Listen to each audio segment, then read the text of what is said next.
Hey everyone, my name is Stephanie. Welcome back to my channel. Today I have something exciting to show you. I am building a ADU, an accessory dwelling unit, or a tiny house in my side yard. So I'm going to tell you about the process in case you're considering building one. Okay, so I have some things to share with you, basically with the steps that you need to follow. So the first thing is you need to find the land you want to build on. So like I said, we're building it on our side yard, but you could find land anywhere that you want, and you would just have to buy the land and get it wherever you're looking for your tiny house to be built. Then you need to decide on your floor plan. So we decided to do a custom floor plan. So we didn't just find it somewhere. We built it, the floor plan exactly the way that we wanted. We wanted a 2 bedroom, 1 bath. And we do plan to rent it out to like one adult, so that way they would have like a professional adult, so they would have a bedroom in one, and then the other bedroom can be their office or for whatever they need. So that's pretty cool. Okay, so the size of the house matters a lot. What we learned is you have to be really careful the size of your house. So our existing house has solar.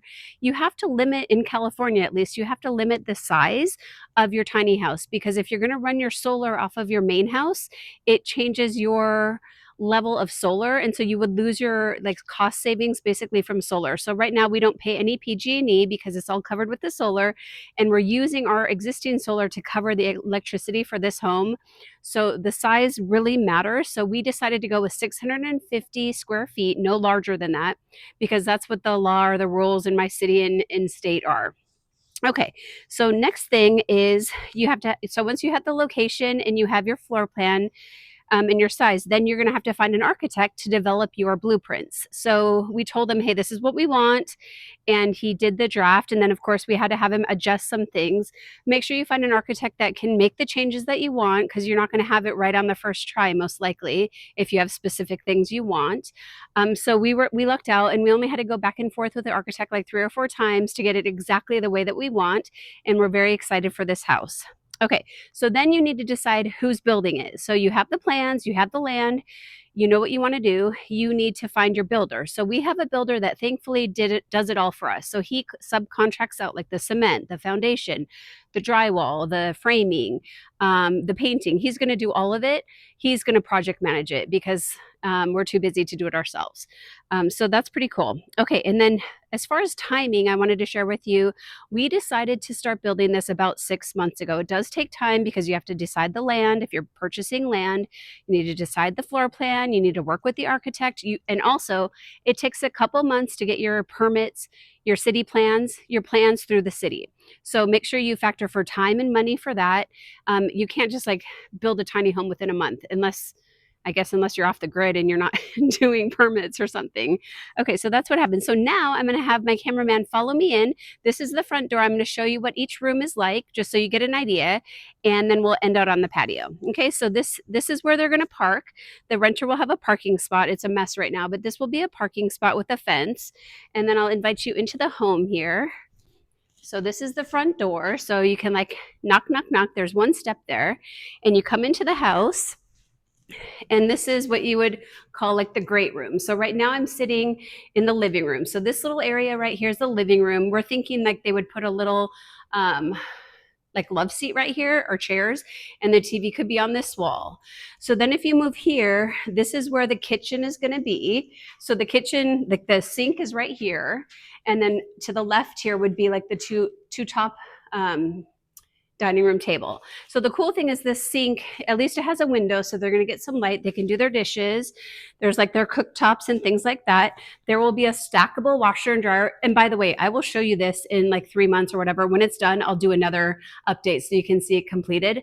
But this will be the stackable washer and dryer. So this room is not huge because it has a lot of things in it. It's going to be the living room, dining room, kitchen, and laundry room. But I think it's just fine. Like I said, if we rent it to one person, it should be totally doable for them. Okay, so then when you walk through, this is the entrance. So it's going to be a bathroom or a bedroom over on the left and a bedroom on the right. So I'm going to start with this bedroom. This is the smaller of the 2 bedrooms. And it does have a nice big window, which is great to bring in a lot of light. If you notice, this whole wall has no windows, and the reason is our backyard is behind there, and we wanted to have privacy. So it's kind of nice because they'll have privacy too, the renter. Okay, and then here's the closet. So a bedroom and closet. This could be the office that they use. Great. And then here, I guess I'll come in. So this is just the one bathroom. So the two bedrooms will share this. Has a window for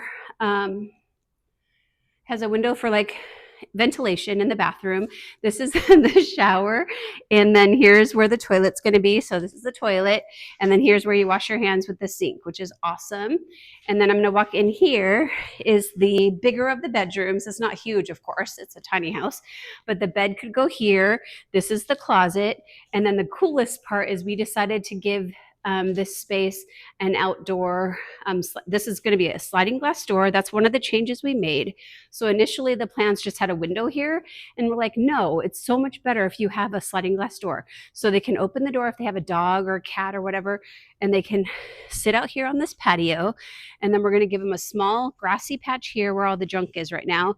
And then their car will be there. So we'll put a fence. So that's the overview. I know I went over it fast, but hopefully that was hopefully that was good. But yeah, there's a lot to think about when you're building a tiny house. You need the land, you need your floor plan, you need time because it's not like going to go as fast as you want. I think from beginning idea that we had to the completion is going to be a year.